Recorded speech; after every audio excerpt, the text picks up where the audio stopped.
चलिए गाइस, भाई time waste मत करना, सीधा स्टार्ट करते हैं यार। उसमें तो आ नहीं पाते थे, इस चक्कर में मेरा लेट ही करा। अब ऐसा है, देखो आप लोगों ने ऑर्गेनिक केमिस्ट्री पढ़ ली घर पे? नहीं पढ़ी कुछ भी? देखो अभी जो मैं तुम्हें कराने जा रहा हूँ ना, वो थोड़ा सा ऐसे है कि बहुत ही मतलब 80-20 है कि एक तरीके से बोल सकते हो 20% ही चांस होगा कि एग्जाम में यूज होगा उसका, ठीक है? 20% ही चांस है कि यूज होगा उन चीज़ों का। जैसे कि मैंने आपको बोला था कि कुछ चीज़ें हैं, जैसे कुछ स्पेशल मॉलिक्यूल्स हैं, जैसे मान लो कि उसने एक मॉलिक्यूल का नाम दे दिया कैटिचोल, रिसोर्सिनोल, क्रिसोल, तो आपको नाम ही याद नहीं आएंगे, है ना? तो ये कुछ स्पेशल नाम के मॉलिक्यूल्स हैं जो हमारे चैप्टर्स में दिए हुए हैं और आप लोगों की उनमें नजर नहीं गई होगी। तो बस मैं आपको वो एक बार बस करा रहा हूँ, 15-20-25 मॉलिक्यूल्स होंगे, वो बस सेट करके चले दिमाग में। क्या पता है बाय नेम कुछ यूज कर दे इसका, तो मैं 1-2 नंबर उसमें से निकल जाए, तो हम वो छोड़ना नहीं चाह रहे। बस समझ रहे हैं बात को? तो वो वाली चीज मैं आपको बता रहा हूँ। तो चलो देखते हैं।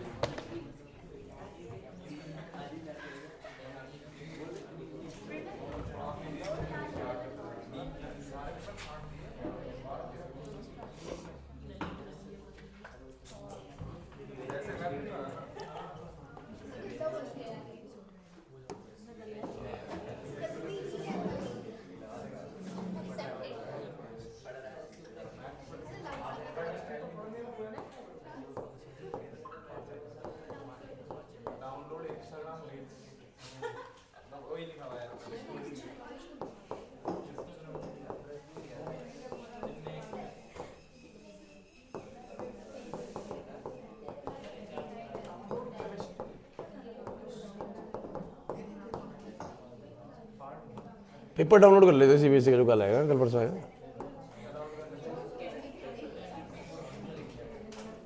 हम ऐसे ही परेशान हो जाते थे, पूरी बुक डाउनलोड हो जाती है एक बारी में।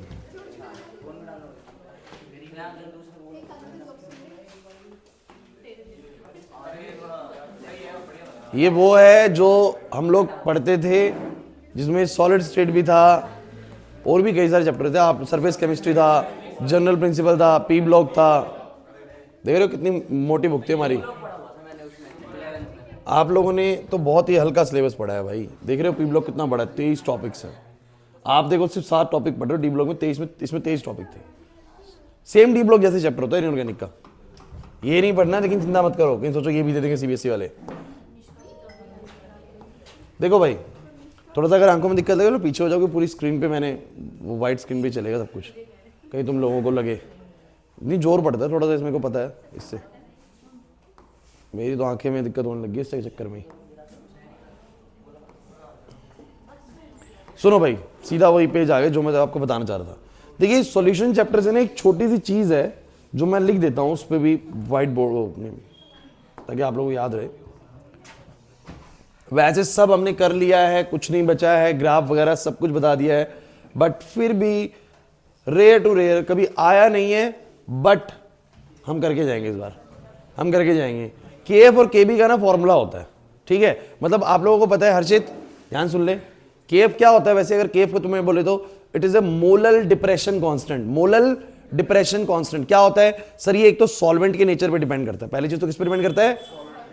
ध्यान रखो, ये सॉल्वेंट के नेचर पर डिपेंड करता है और बताता है आप लोगों को कि अगर सॉल्वेंट में, किसी पर्टिकुलर सॉल्वेंट में 1 मोलल सॉल्यूट डाला जाए, कितना मोलल सॉल्यूट? 1 मोलल समझते हो? 1 मोल पर केजी। तो 1 मोलल सॉल्यूट डाला जाए तो उसमें कितना फ्रीजिंग पॉइंट डिप्रेस कर जाएगा, ये उसका केएफ होता है। ये उसका क्या होता है? ऐसी केबी क्या होता है? केबी होता है मोलल एलिवेशन कांस्टेंट। इसका मतलब होता है कि अगर मैं उस पर्टिकुलर सॉल्वेंट में 1 मोल पर केजी सॉल्यूट डालूंगा तो कितने का बॉइलिंग पॉइंट में एलिवेशन आ जाएगा। वो आपको 1 मोल पर केजी के लिए बताता है। फिर आप नेट एलिवेशन ऐसे निकालते थे ना, याद करो, भूल गए क्या तुम लोग? केबी आपको बताता है the elevation in the boiling point when we, मतलब at the solute of 1 mole per kg. 1 mole per KG solute डालने पे जो सॉल्वेंट में एलिवेशन आता है वो उसका बोलो क्या होता है? केबी होता है। तो आपको पता है वैसे केबी क्या होता है, लेकिन आप लोगों को नहीं ये फॉर्मूला हो सकता है एमसीक्यू के अंदर पूछ ले, एमसीक्यू के अंदर पूछ ले। तो मुझे तुम बताना सर बच्चे, केबी जो है वो किस बात पे निर्भर करेगा? क्योंकि ये तो बॉइलिंग पॉइंट के बारे में बता रहा है, तो वेपराइजेशन, इंथैल्पी ऑफ वेपराइजेशन। और जो ये केएफ है, केएफ है जो केएफ है वो फ्रीजिंग पॉइंट वाला हिसाब किताब है। यहां पर आपका सॉलिड लिक्विड स्टेट का चेंज होता होगा, तो यहां पर किसकी बात होगी? फ्यूजन की। किसकी बात होगी? फ्यूजन की, ये 11th क्लास में थे, enthalpy of fusion and enthalpy of vaporization, solid से लिक्विड जाना फ्यूजन एंड लिक्विड से गैस जाना वेपराइजेशन। आशीष जो भी अभी आए हैं भाई, कुछ चीजें ऐसी बता रहा हूं जो चैप्टर्स के अंदर हिडन है, हमने डायरेक्टली क्लास में डिस्कस नहीं करी, छोटी मोटी चीजें बिल्कुल वो बताते चलता हूं, आगे बढ़ते रहते हैं। तो एक तो ये केएफ और केबी का फॉर्मूला है, बहुत कम चांस होते हैं आने के, लेकिन भैया याद करके चले जाओ, ज्यादा कुछ नहीं है। आर है यूनिवर्सल गैस कांस्टेंट, यहां पर आ जाएगा m1 यानी मोलर मास आ जाएगा जो भी सॉल्वेंट है उसका, टीबी का स्क्वायर डिवाइड बाय क्या आएगा 1000 इनटू में vaporization enthalpy, enthalpy of vaporization. थोड़ा याद कर सकते हो, बॉइलिंग पॉइंट के वक्त पे आपको वेपराइजेशन इंथैल्पी चाहिए, फ्रीजिंग पॉइंट के वक्त पे sublimation enthalpy, sorry fusion enthalpy चाहिए, ठीक है। ऊपर फॉर्मूला सेम रहेगा rm1, बस यहां पर tf का स्क्वायर आ जाएगा अपॉन में कितना 1000 इनटू में फ्यूजन इंथैल्पी। याद कर सकते हो, कोई ज्यादा बड़ी बात तो है नहीं, फॉर्मूला एक बार देख लोगे तो थोड़ा सा पेपर में जब एमसीक्यू में दिखेगा तो पहचान आ जाएगी इसकी ना, तो कहीं एक नंबर में ये ना पूछ ले भैया, तो इसलिए आपको बस पता होना चाहिए, ठीक है। ठीक है, कर लेंगे इसको, ज्यादा कुछ नहीं है इसके अंदर, ठीक है।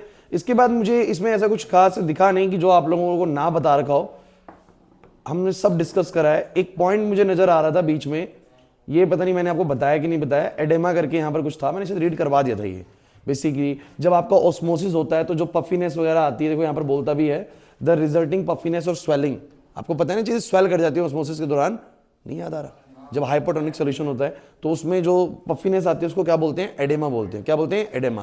कहीं 1 मार्क में बोल रहा हो एडेमा क्या है तो आपको पहचान में ना आ रहा हो तो थोड़ा सी दिक्कत है। एग्जाम्पल इसी में दिखाओ, एडेमा कर लोगे ना, कोई दिक्कत नहीं है इसमें। देखो आप ना क्या क्या गलती कर रहे होंगे इस एग्जांपल को करते हो, तो आप इसका सॉल्यूशन देख रहे होंगे। अगर आप इसका सॉल्यूशन देखोगे तो फिर तो आप परेशान हो जाओगे। सॉल्यूशन मत देखो, आपको जो प्रोसेस मैंने सिखाया था वही प्रोसेस से आप जाने की कोशिश करो। वो कहता है 0.6 ml of acetic acid having the density 1.06 ग्राम पर ml। एक क्लियर है, डेंसिटी दिया, वॉल्यूम दिया हुआ, यहां से क्या निकल जाएगा, उसका मास निकल जाएगा। क्या निकल जाएगा, तो उसका मास पता लग गया। खुद देखो ना, डेंसिटी ये रही, वॉल्यूम ये रहा, 1 ml का मास इसका इतना होता है तो 0.6 ml का कितना होगा वैसे भी सोच सकते हो आप लोग, ठीक है। और ये बातें नहीं, is dissolve in 1 litre of water, उसको 1 लीटर पानी में डिजॉल्व कर रहे हैं। The depression in the freezing point observed for this strength was this. The depression in the freezing point was observed to be 0.0205 degree Celsius. Calculate the Vento factor and the dissociation constant of acid. यही बात होगी। अब तुम simple वैसे formula सोच के देखो, delta T F इस में क्या होता है, आई के एफ एम होता है, मोलैलिटी जो होता है। अब डेल्टा टी एफ तुम लोगों को दिया हुआ है, आई तुम्हें निकालना है, के एफ तुम लोगों को देगा क्वेश्चन के अंदर। हालांकि यहाँ तुम्हें इस जगह पे मिल नहीं रहा, सॉल्वेंट इन्होंने क्या लिया, वाटर लिया हुआ है, तो आपको नहीं सोचना, केएफ एग्जामिनर की हेडेक है, वो आपको पेपर में जरूर मिलने वाला है। तो केएफ भी आपको मिलेगा, मास अपॉन में क्या लोगे, इनटू में क्या लोगे, mass of solvent in KG. देखो मैं बताता हूं कैसे करना है इसको। आई तुम्हें निकालना है, केएफ की वैल्यू तुम्हें पता है, इसकी वैल्यू तुम्हें पता है, मास तुम्हें कैसे निकाला, ध्यान से देखो क्वेश्चन को, दोबारा से देख लो। 0.6 ml of acetic acid having the density, this is dissolved in 1 liter of water। अरे क्यों बातें करे जा रहे हो इसकी, तो यहां पर मास कितना आ जाएगा इसका, बोलो, डेंसिटी इनटू में क्या, वॉल्यूम, तो 1.06 इनटू में कितना, बोलो, सही कर दिया, हाँ ये आएगा। तो कितना आएगा वैल्यू इसका, कितना वैल्यू आ रहा है, पॉइंट कैलकुलेट कर लेते हैं।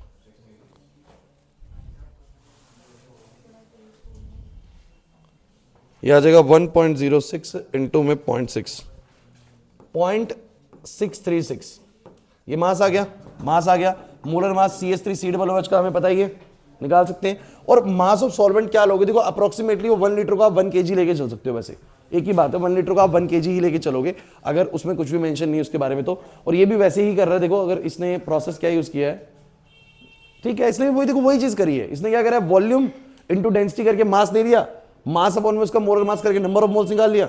देखो ना, अरे ये मास की जगह पे इसने क्या करा है, वॉल्यूम इंटू डेंसिटी लिखा है, हमने क्या करा, मास अलग से निकाल लिया CH3 का, क्योंकि उसका वॉल्यूम भी दिया था, उसकी डेंसिटी भी दी थी, मास निकल गया, उसका मास ये रहा, मोलर मास हमें पेपर में मिलेगा इसका CH3 का। मास कितना लोगे सॉल्वेंट का, क्योंकि उसने 1 लीटर वाटर बोला है, 1 litre water, approximately 1 litre water या 1000 ग्राम पानी लगभग क्या होता है, सेम ही होता है। तो आप फॉर कैलकुलेशन पर्पज इसको 1000 ग्राम लेके चल सकते हो, मतलब 1 kg लेके चल सकते हो। कितना बोलो? 1 kg। अब तुम्हें ये भी पता है, ये भी पता है, ये भी पता है, ये भी पता है, ये पता है, आई निकल जाएगा। इनके तरीके से जाओगे तो कंफ्यूज हो जाओगे, तो इसलिए मत करना इनके तरीके से। जो मैंने क्लास में तरीका सिखाया आप लोगों को वही करना है। आपको याद है मैंने इस फॉर्मूले में एक बात बोली थी, यहां से आई निकाला करो, और जब अल्फा निकालना हो तो अब तुमको इसका अल्फा कैसे निकालेंगे, क्योंकि हमें तो के भी चाहिए। के क्या होता है बताओ जरा? के होता है सी अल्फा स्क्वायर अपॉन, अब तुम्हें सी क्या है सर? सी तो यही चीज होती है, याद आ रही है? अल्फा कैसे निकलेगा बताओ जरा? आई से निकलेगा। किससे निकलेगा? आई से। अब सर आई से कैसे निकलेगा? अरे यार तुम्हारा जो CH3COOH है वो स्प्लिट किस में होगा? 2 आयंस में। कितने आयंस में होगा? 2 आयंस में। आई इज इक्वल्स टू में क्या बोला था मैंने? 1 प्लस में n-1 अल्फा कराया था। तो आई इज इक्वल्स टू में 1 प्लस में 2 - 1 आ जाएगा अल्फा। आई तुम्हें पता है, बोलो क्या आ जाएगा? अल्फा। आई तेरे को पता है क्या आ जाएगा? अल्फा। अल्फा को यहां पर पुट करके आ जाएगा। समझ आया कि नहीं आया? ठीक है, लेंथी क्वेश्चन है काफी, इन्होंने तो बहुत ही अलग तरीके से करा हुआ है, हम लोग ऐसे नहीं करेंगे। लेकिन समझ में आ रहा है कि नहीं आ रहा? हम अपनी चीज़ों पे स्टिक रहेंगे, पेपर में जो क्वेश्चन आएगा देख लेंगे, डेंसिटी वॉल्यूम दिया तो मास वगैरह उससे निकाल लेंगे। ठीक है, अब सुनो, ये जो मैंने बीच में एडेमा वाली बात बताई थी, कर लोगे ना? ठीक है, बस यही था इसके अंदर, कुछ नहीं था। और एक और चीज थी इसमें, कहाँ मेंशन है मुझे दिख नहीं रही है। सेमी परमेबल मेम्ब्रेन किस किस चीज से मिलकर बनती है? था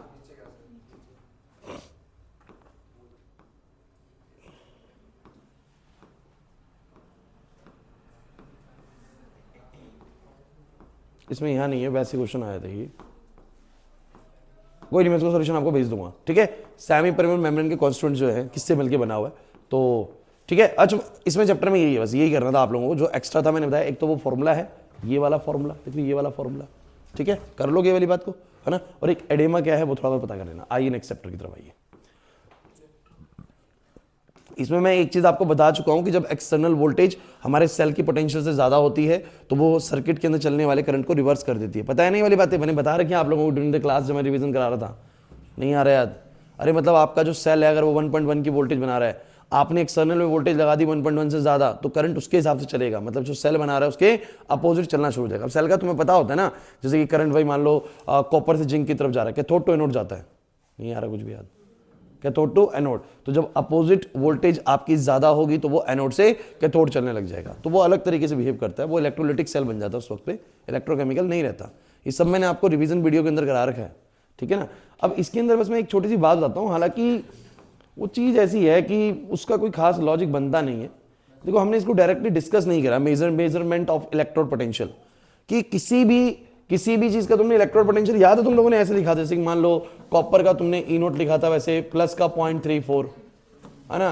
फिर किसी का ई नोट तुमने प्लस का 0.80 भी लिखा हुआ है ना, सिल्वर वगैरह का। कॉपर का इतना है, किसी का नेगेटिव भी है ई नोट, है ना, जैसे लिथियम वगैरह का माइनस का 2.87 है, तो ये नेगेटिव भी लिखा हुआ है। आपको पता है हाइड्रोजन का कितना है? 0 है। एक्चुअली ये जितने भी इलेक्ट्रोड पोटेंशियल किसी के बनाए गए थे, किस बात के लिए बनाए गए थे? कौन कितना इजीली ऑक्सीडाइज होता है, कौन कितना इजीली रिड्यूस होता है, ये सब पता लग जाता है इनकी यूनिट वैल्यू से। आपको पता है जैसे किसी की वैल्यू पॉजिटिव है, किसी की वैल्यू पॉजिटिव है, सिखा भी रहा था मैं लास्ट क्लास आप लोगों को, तो ये इजीली इलेक्ट्रॉन को लेता है, और किसी की नेगेटिव है तो बोलो ये क्या होता है, थोड़ा आसानी से इलेक्ट्रॉन को देता है। इससे पता लगता है इनके कैरेक्टर्स के बारे में। जैसे बहुत ज्यादा नेगेटिव है तो इजीली इलेक्ट्रॉन दे रहा है सामने वाले को, तो उसको गेन करवा रहा है, मतलब रिड्यूसिंग एजेंट है। कैसा एजेंट है? जिनका बहुत पॉजिटिव होता है वो रिड्यूसिंग एजेंट होता है, जिनका बहुत नेगेटिव होता है वो रिड्यूसिंग एजेंट होते हैं, जिनका बहुत पॉजिटिव होता है वो इजीली इलेक्ट्रॉन को लेते हैं, मतलब दूसरे में से लॉस कराते हैं, मतलब बहुत बढ़िया ऑक्सीडाइजिंग एजेंट होते हैं। अब ये सब जो है ना, किसी भी एलिमेंट के बारे में जो पता लगा है कि वो कितना उसका ई नोट होगा, मतलब कितनी ज्यादा ताकत रखता है वो अपने आप को रिड्यूस या ऑक्सीडाइज करने की, वो सब कुछ हाइड्रोजन के साथ करके देखा गया था। किसके साथ बोलो? सबकी रिएक्शंस किसके साथ करके देखी गई बोलो? सब कुछ हाइड्रोजन के कंपैरिजन में बताया गया है। किसके कंपैरिजन में? तो हाइड्रोजन को ना 0 वोल्ट असाइन कर दिया। बस आपको बस ये ध्यान रखना है कि सबका ई नोट वैल्यू जो निकाला गया वो किसके साथ कंपेयर करके निकाला गया? हाइड्रोजन के साथ। किससे बोलो? हाइड्रोजन के साथ कंपेयर करके निकाला गया। तो ये बस इतना ही पता होना चाहिए, इसमें और कुछ ज्यादा पढ़ने लायक यहां से क्वेश्चन आने लायक चीज बनती नहीं है। बस आपको पता होना चाहिए कि हमने जो भी ई नोट वैल्यू डिसाइड करी, किसी की चाहे प्लस में हो, किसी की चाहे माइनस में हो, वो किसके कंपैरिजन में करिए? हाइड्रोजन के कंपैरिजन में। मैं इसके तो बताई थी, समझाने क्या चाह रहा तुम्हें इस पूरे टॉपिक के अंदर। क्या तुम्हें वो यार सीरीज याद है, ली को बता कार स्कूटर ना मांगे? करके जाना। अल मियां जी फेक रो, सीडी को नहीं सुना। हो गया ना याद आप लोगों को भी? पहले आप कहते थे कि ये तो, अब बस इस बात का ध्यान रखना, हाइड्रोजन का कितना होता है? 0 होता है। बाकी सबका बोलो हाइड्रोजन से क्या होता है ज्यादा, यानी प्लस में होता है, इनका क्या होता है माइनस में होता है। मैं बस तुमसे ये पूछना चाहता हूं नीचे वाले जो स्पीशीज हैं वो हाइड्रोजन को ऑक्सीडाइज करेंगे या रिड्यूस करेंगे, बस सोच समझ के जवाब देना। हाइड्रोजन से नीचे वाले स्पीशीज हाइड्रोजन को ऑक्सीडाइज करेंगे या रिड्यूस करेंगे? क्योंकि ये प्लस के हैं तो ये सामने वाले से इलेक्ट्रॉन लेते हैं तो एक तरीके से कैसे एजेंट है बोलो जरा, ऑक्सीडाइजिंग एजेंट से। कैसे एजेंट से बोलो, तो ये सामने वाले को ऑक्सीडाइज करते हैं, उसको रिड्यूस नहीं कर पाएंगे। समझना मेरी बात को, ये क्या करते हैं बोलो, सामने वाले को ऑक्सीडाइज, उसको रिड्यूस नहीं कर पाएंगे। जैसे कि मैं समझाना चाहता हूं, इसके बीच में एक जगह पे एक बात लिखी हुई है, हालांकि थोड़ी सी कॉम्प्लिकेटेड समझ में आ जाए, ठीक है। कॉपर को अगर हम HCl से रिएक्ट कराते हैं ना, तो जैसे कि आपका HCl है, अब HCl में क्या है बोलो, H+ है। अगर H+ इलेक्ट्रॉन्स को ले अगर H+ कहीं से इलेक्ट्रॉन्स को ले मान लो 2 H+ ने 2 इलेक्ट्रॉन ले लिए, तो मुझे बताना जरा वो क्या बन जाएगा, H2 बन जाएगा। बट यहां पर कॉपर ना इससे रिएक्ट करके हाइड्रोजन गैस को लिबरेट नहीं करा पाता। सोचो क्यों नहीं करा पा रहा, क्योंकि कॉपर का इलेक्ट्रॉन पोटेंशियल कैसा है बोलो, पॉजिटिव का है। ये तो खुद इलेक्ट्रॉन लेने वाला है, देने वाला हाइड्रोजन के कंपैरेटिवली ये इलेक्ट्रॉन लेगा, हाइड्रोजन नहीं ले पाएगा, और हाइड्रोजन इलेक्ट्रॉन नहीं ले पाएगा मतलब H+ इलेक्ट्रॉन नहीं ले पाएगा, तो क्या नहीं बन पाएगा, H2। क्या नहीं बन पाएगा। बट यहीं पर अगर आप जिंक जैसी किसी चीज की रिएक्शन करा दीजिए HCl से, तो कैसी गैस लिबरेट हो जाएगी, हाइड्रोजन गैस लिबरेट हो जाएगी। मेरी बात को समझने की कोशिश करें, नहीं आया समझ में, क्योंकि जिंक ना H+ से उसको H2 बना सकता है, बट कॉपर उसको H+ से H2। ये थोड़ी सी बच्चों प्लीज देखो, मैं आपको क्या कह रहा हूं, थोड़ा ही समझना है बस ये टॉपिक की, अगर पेपर में दिखता है तो हम इसके बारे में कुछ लिख सकें। बात ऐसी है, किसी भी एलिमेंट का इलेक्ट्रोड पोटेंशियल प्लस या माइनस कैसे अंदाजा लगाया गया, हाइड्रोजन के जरिए। किसके जरिए, देखो ना, आप समझने की कोशिश करो, कैसे आइडिया लगा कि कॉपर जो है वो हाइड्रोजन से ज्यादा पॉजिटिव इलेक्ट्रोड पोटेंशियल रखता है, और जिंक जो है वो क्या रखता है, नेगेटिव का पोटेंशियल रखता है। हाइड्रोजन को हमने 0 का पोटेंशियल दिया, समझो मेरी बात को। अगर कोई इससे ज्यादा प्लस में है, तो प्लस वाला तो ऑब्वियस सी बात है ना बच्चों, इलेक्ट्रॉन को लेना चाहेगा। और H+ यहां पर अगर H2 बनना चाहता है तो H+ को खुद इलेक्ट्रॉन चाहिए, H+ को इलेक्ट्रॉन मिलेंगे तभी वो H2 बन पाएगा। सोचो मेरे दिमाग लगा, एक समझो, H+ को H2 बनाने के लिए H+ को खुद इलेक्ट्रॉन चाहिए, और कॉपर तो उससे ज्यादा पॉजिटिव वाला पोटेंशियल रखता है, तो कॉपर इलेक्ट्रॉन देगा या इलेक्ट्रॉन लेगा सर। और कॉपर अगर इलेक्ट्रॉन लेगा तो इसका मतलब H+ को इलेक्ट्रॉन यहां पर मिलने के चांस नहीं है, मतलब H2 भी नहीं बनेगा। बट जिंक की बात करो एक बार, अब जिंक का पोटेंशियल देखो, हाइड्रोजन से कंपैरेटिवली क्या होता है, ज्यादा नेगेटिव।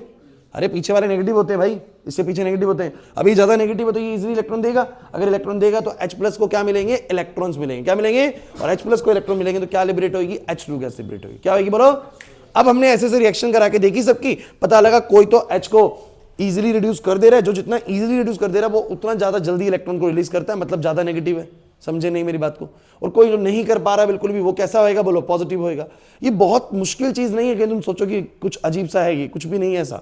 बस आप लोग इस टॉपिक में एक छोटी सी बात याद रखी जाइए, किसी भी एलिमेंट का इलेक्ट्रोड पोटेंशियल जो हमने निकाला वो किसके जरिए निकाला, किससे कंपेयर करके निकाला, हाइड्रोजन से कंपेयर करके। किससे बोलो, हाइड्रोजन से। बस इतना ध्यान रखिए, इतना ही है इसके अंदर, और ज्यादा कुछ नहीं करना, आप छोड़ दीजिए बाकी सारा। ठीक है, देखो यहां पर लिखा हुआ है HCl वाली बात ना, copper does not dissolve in HCl। क्यों नहीं हो सकता आप सोच सकते हैं, क्योंकि कॉपर यहां पर ज्यादा पॉजिटिव पोटेंशियल रख रहा है, तो वो उसको इलेक्ट्रॉन देगा ही नहीं, और देगा नहीं तो H+ H2 नहीं बनेगा, तो हाइड्रोजन लिबरेट नहीं होगी, वो मॉलिक्यूल ऐसे ही रहेगा।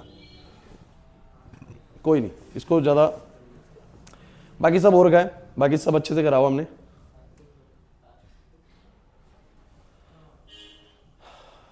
एक छोटी सी बात ध्यान रखना कि जैसे कि अगर यहां पर 2 इलेक्ट्रॉन का ट्रांसफर हुआ है इस रिएक्शन के अंदर, देखो 2 का हुआ है, तो आप लोग लिखोगे, आपको पता है डेल्टा गिब्स एनर्जी में क्या होता है, माइनस का NFE होता है, तो यहां पर 2Fe आएगा। और अगर ऐसे 2 से मल्टीप्लाई कर देते हैं ना, तो गिब्स एनर्जी चेंज हो जाती है। कितना होता है बोलो, माइनस का 4Fe। अगर 4 इलेक्ट्रॉन्स हैं तो -4Fe। नहीं है बस उनमें, जितने ज्यादा इलेक्ट्रॉन उतना ही। ये तो पढ़ा रखा है वैसे आप लोगों को, बाकी ये सारा डन है, इसमें अब बाकी कोई दिक्कत नहीं है।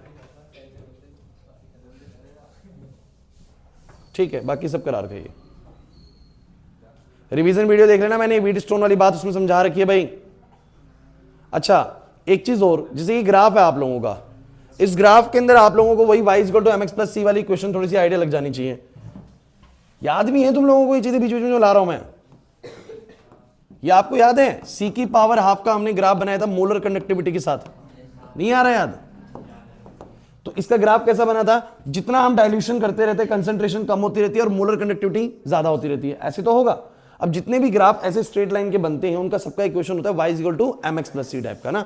तो आप लोगों को जो इसका इक्वेशन होता है वो भी इन्होंने बनाया और इन्होंने किस तरीके से बोला ये y पे है, ये किस पे बोलो x पे है। तो जो इसका इक्वेशन बना y इज इक्वल टू में एम एक्स प्लस सी, देखो यहां पर दिया हुआ इन्होंने, तो इन्होंने लिया माइनस का a c की पावर हाफ। आपको जानते हो यहां पर ये मीट करता है वो क्या होता है, इसका क्या होता है, limiting molar conductivity. When the concentration almost approaches zero, the molar conductivity is said to be the limiting molar conductivity। तो ये वाली वैल्यू होती है। तो ये क्या कहना चाह रहा है, ध्यान से इस इक्वेशन को समझो और बताओ जरा मुझे, ये वाली चीज बोलो क्या है y, ये वाली चीज बोलो क्या है x, तो ये क्या है बोलो स्लोप। स्लोप कैसा है बोलो नेगेटिव, स्लोप कैसा है बोलो, तो स्लोप तो हो गया बच्चों माइनस a और ये हमारा क्या है बोलो y इंटरसेप्ट। तो बस ध्यान रखना ये स्लोप किस बात पे निर्भर करता है कि वो ऐसे आएगा या ऐसे आएगा। आएगा तो नेगेटिव, लेकिन कितना नेगेटिव जाएगा, थोड़ा ऐसे भी जा सकते, थोड़ा ऐसे भी, थोड़ा ऐसे भी। तो बस ये कहते हैं नेचर ऑफ सॉल्वेंट पे डिपेंड करता है। किस पे, नेचर ऑफ। तो बस ध्यान रखना है जो A है ना, A depends on nature of solvent. सही बात है, बस ध्यान रखना A depends on nature of solvent. नहीं आया भाई आज तो समझ में, अरे सब पढ़ रखा है हमने, बस छोटी छोटी बातें हैं जो कभी बिल्कुल डायरेक्टली नहीं डिस्कस करी होंगी। तो बस मैं आपको हल्का हल्का आइडिया दिला रहा हूँ। क्लियर हो रहा है कि नहीं हो रहा। जैसे कि सॉल्यूशन चैप्टर से आपने KF पढ़ लिया, KB पढ़ लिया, मैंने फॉर्मुला दिखा दिया आप लोगों का। एडेमा, जो पफीनेस स्वेलिनेस आती है उसको एडेमा बोल रहा हूं मैं। एक हाइड्रोजन इलेक्ट्रोड वाली बात आपको बताइए, वो समझ में आ रही है ना क्या बोलना चाह रहा हूं मैं, कि सबका कंपैरिजन हाइड्रोजन के साथ करके ही उसको ई नोट वैल्यू असाइन करा गया है। क्लियर होता है कि नहीं, इसीलिए हाइड्रोजन को 0 नंबर असाइन किया गया। कोई उससे ज्यादा है तो प्लस कर दिया, कोई उससे कम है तो बोलो क्या कर दिया, माइनस कर दिया। कुछ इस तरीके से सबको असाइनमेंट दिया गया है। क्लियर है।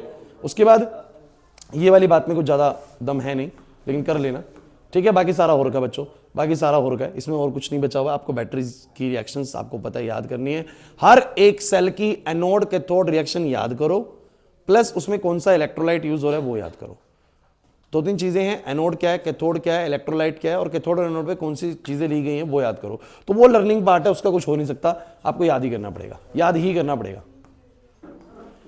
बाकी सब करा रखा है एक्सरसाइज में, बिल्कुल बेफिक्र होकर जाइए। अगर आपने एक्सरसाइज कर रखी, यही आपको पूरा का पूरा कर सकते थे इलेक्ट्रोकेमिस्ट्री से या सॉल्यूशन से। पूरी एक्सरसाइज कंप्लीट कराएगी, एक क्वेश्चन कराएगा क्लास के अंदर, ठीक है ना। और लगे आपने वो एक्सरसाइज नहीं करी है तो वीडियोस उसकी मैंने किसी की पता किसको भेजे, ग्रुप में डाल दूंगा सारे के सारे। आपको लगता है एक्सरसाइज वाली वीडियो देखनी है, देख लेना। अब ये सारा और का, इसमें कुछ नहीं है, इसमें कुछ नहीं बचा हुआ, सब कंप्लीट है। ग्राफ वगैरह मैंने सब करा रखे हैं इसके अंदर, सारी चीजें कंप्लीट है, इसकी कोई दिक्कत नहीं, इसमें कुछ नहीं छूटा हुआ, 1% भी नहीं छूटा हुआ। मैंने वो आपको बताया था ना एक बार बीच में, कि अगर कभी ये पूछ दिया जाए क्वेश्चन में कि how many fractions of molecules having the energy greater than और equal to activation energy, reaction में कितने मॉलिक्यूल्स की एनर्जी, रिएक्शन में कितने मॉलिक्यूल्स की एनर्जी एक्टिवेशन एनर्जी से ज्यादा है। आपको पता है ना इफेक्टिव कोलिजन कौन देते हैं, जिनकी एनर्जी क्या होगी, एक्टिवेशन एनर्जी से ज्यादा। अगर इसने पूछ लिया कितने मॉलिक्यूल्स की एनर्जी एक्टिवेशन एनर्जी से ज्यादा है, तो मैंने बोला था कि आप लोगों को K बराबर में E की पावर, ये फॉर्मूला पढ़ा है। तो ये जो नंबर है ना, यही क्या है, number of fraction of molecules, number of fraction of molecules having, करा रखा होगा मैंने वीडियो में, ये हैविंग एनर्जी इक्वल टू और ग्रेटर देन, करा रखा भाई, ये देख लेना आप लोग, ग्रेटर देन एक्टिवेशन एनर्जी। तो this is all about the first book, मतलब डी ब्लॉक तो भी आप लोगों ने रिसेंटली करा है। कोऑर्डिनेशन कंपाउंड आपको मैंने कल समझा ही दिया A to Z। तो फर्स्ट बुक में और कुछ मेरे को ऐसा कुछ दिखा नहीं जो हमने ना कराओ, सब कुछ कंप्लीट है। कर लोगे नहीं कर लोगे, है ना। ये तो बस मैंने आपको ऐसे ही थोड़ा बता दिया है। अब मेन जो चीज़ है ना वो ऑर्गेनिक केमिस्ट्री की करनी है हमें, ठीक है। उसमें भी ज़्यादा समय नहीं लगेगा, ये आगे सारा समझ में, अरे ऑलमोस्ट सब डन है, बस थोड़ा बहुत कुछ इक्का दुक्का चीज़ भी ना आए ना तो इस तरह पर डिस्कस कर रहे हैं। ये नहीं आया समझ में, अब थोड़ा जरूरी पार्ट डिस्कस करेंगे, वो देखो पार्ट 2। कोई दिक्कत नहीं है, चैप्टर तो डाउनलोड हो ही जाते थे, ये तो अगले साल काम आ जाएगी।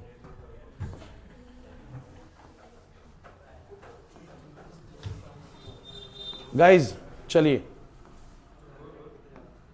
देखिए, इसमें कुछ नहीं बचा हुआ, सब ठीक है, हमने सब करा हुआ है। बस मैं आपको बता देता हूं एक पॉइंट पर जहां पर कभी आपको हो सकता है कि दिक्कत है, तो आप लोगों में बोल रहा हूं आप कन्वर्जन जो है ना जरूर करके जाएं, क्योंकि उस वक्त पर मैंने सभी मॉलिक्यूल्स के नाम से उनके कंपाउंड बनाने आपको सिखाए थे।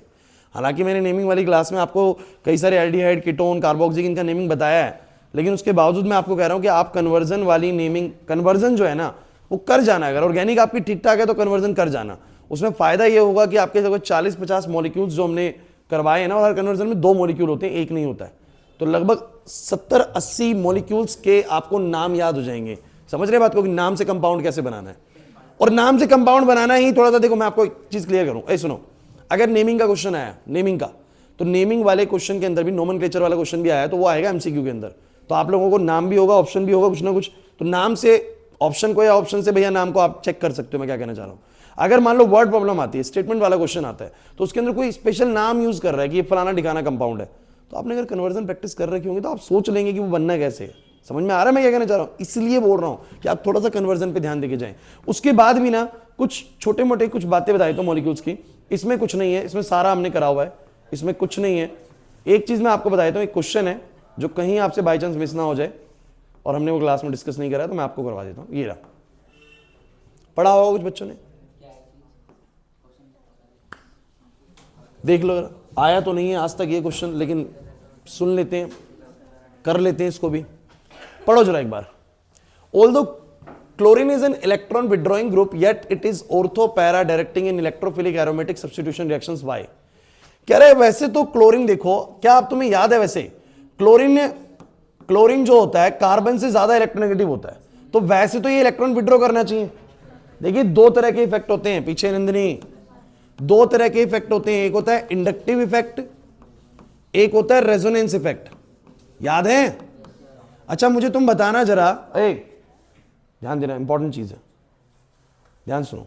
एक होता है इंडक्टिव इफेक्ट, एक होता है रेजोनेंस इफेक्ट। थोड़ा सा याद आए तो इंडक्टिव इफेक्ट क्या था कि कार्बन चेन के साथ में कोई भी ज्यादा इलेक्ट्रॉन विड्रॉइंग ग्रुप लग गया तो वो इलेक्ट्रॉन डेंसिटी को खींचेगा और इस पूरी चेन को बोलो कैसा चार्ज क्रिएट करने की कोशिश करेगा, पॉजिटिव। कुछ याद आया? ऐसा पढ़ा था। रेजोनेंस क्या होता है कि अगर किसी के पास इलेक्ट्रॉन डेंसिटी ज्यादा है, अगर इलेक्ट्रॉन डेंसिटी ज्यादा है तो वो डोनेशन करेगा और इन ऑर्थो पैरासाइट्स को बोलो क्या बना देगा, इलेक्ट्रॉन रिच बना देगा। मेरी बात को समझने की कोशिश करना। क्लोरीन का सीन क्या है ना, क्योंकि इसके पास एक्स्ट्रा इलेक्ट्रॉन होते हैं तो डोनेट करके ये पॉजिटिव रेजोनेंस इफेक्ट दिखाता है। रेजोनेंस इफेक्ट कौन सा दिखाता है बोलो, positive resonance effect plus are effect दिखाता है। लेकिन क्योंकि ये कार्बन से ज्यादा इलेक्ट्रोनेगेटिव है तो ये इलेक्ट्रॉन को विड्रॉ करता है, इसलिए ये इंडक्टिव में माइनस का इफेक्ट दिखाता है। मेरी बात को समझना, बिल्कुल 2 मिनट में खत्म कर दूंगा एग्जैक्ट चीज क्या बोलना चाह रहे हो। वो क्वेश्चन सुनोगे तो समझ में आएगा आंसर मैं क्या बोलना चाह रहा हूं, ठीक है? तो आपको पता है कि क्लोरीन के पास एक्स्ट्रा इलेक्ट्रॉन है तो वो डोनेट करके पॉजिटिव रेजोनेंस इफेक्ट दिखाता है, और भैया वो ज्यादा इलेक्ट्रोनेगेटिव है इसलिए विड्रॉ करके नेगेटिव का इंडक्टिव इफेक्ट दिखाता है। अब वो हमसे क्वेश्चन पूछ रहा है कि जब हम इलेक्ट्रोफिलिक सब्स्टिट्यूशन रिएक्शंस करते हैं, पता है ना इलेक्ट्रोफिलिक सब्स्टिट्यूशन रिएक्शन, नाइट्रेशन में NO2 आएगा, फिडल कैपिटल गैलेशन में CH3+ आएगा। तो जो इलेक्ट्रोफाइल आते हैं, ये इलेक्ट्रोफाइल जो आते हैं, ये आपको पता है कहां पर अटैक करेंगे, ऑर्थो और पैरा पे, बिकॉज ये कैसा डायरेक्टिंग होता है, ऑर्थो पैरा डायरेक्टिंग।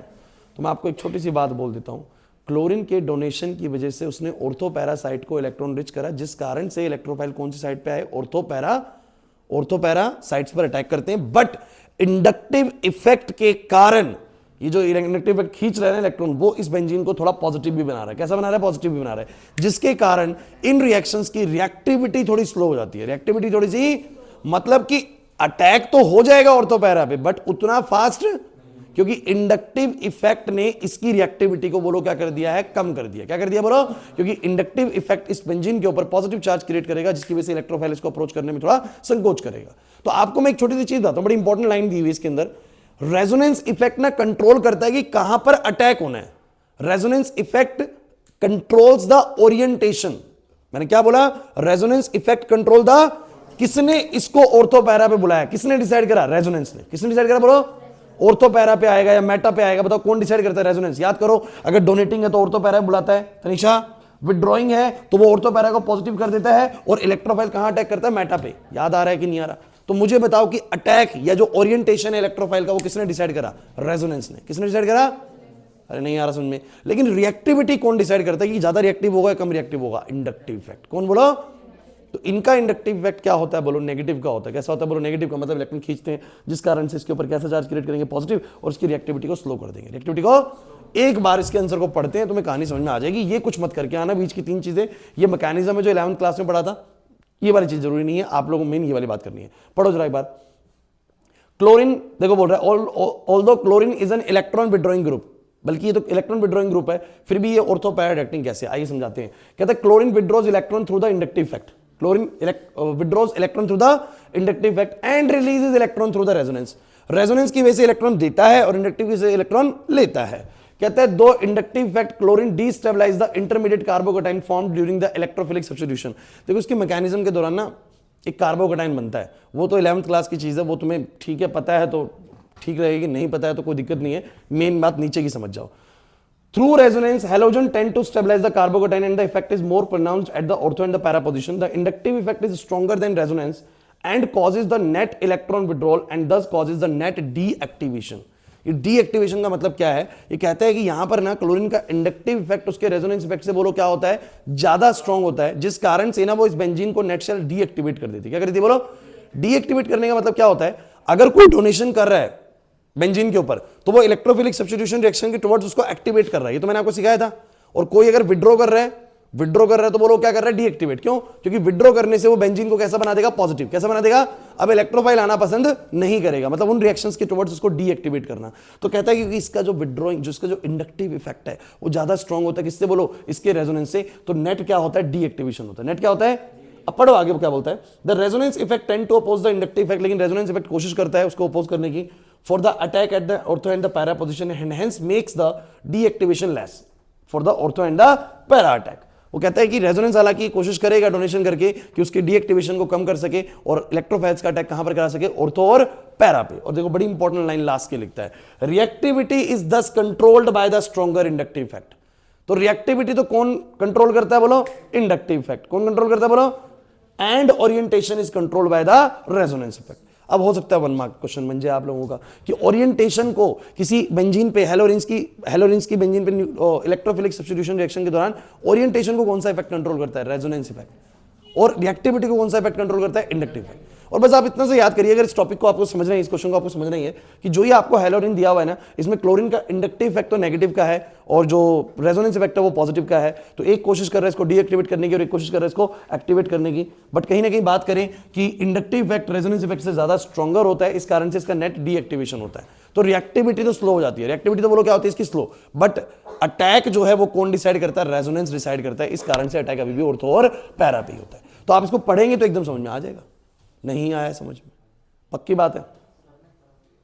और ये मैकेनिज्म है वैसे, लेकिन बच्चों 11 में करा रखा है। आप किसी को लगे कि मेरे को बिल्कुल भी मेरे को करके ही जाना से मैकेनिज्म, तो मेरे से क्लास के अंदर पूछ लेना, बाकी जरूरत नहीं है इतनी, ठीक है? वो आपकी चॉइस है, आना नहीं है लेकिन। डन,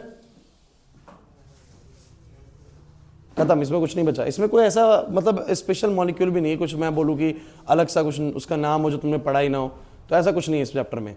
हाँ, इस चैप्टर में आएंगे भैया। अब सुन लीजिए, पिछले चैप्टर की बात सारी समझ में आ गई आप लोगों को। हेलोल्केन्स के अंदर जो एक छोटी सी चीज बची थी वो मैंने आपको बता दी है, बस उसी के लिए मैं आप लोगों को बता रहा हूँ कि छोटी छोटी चीजें डिस्कस कर लेते हैं। ये वाली आ जाइए।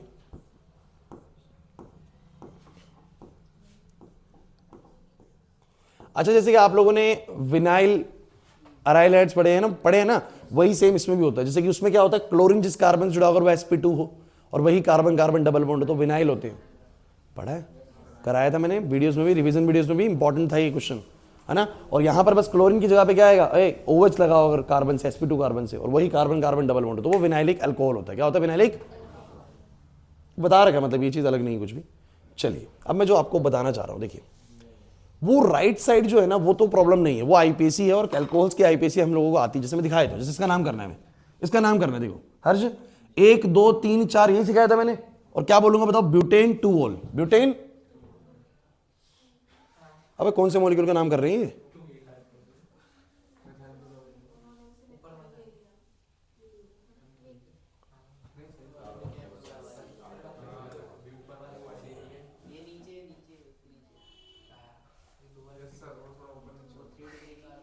भाई ये कुछ गड़बड़ हो गया, ये कुछ गड़बड़ हो गया।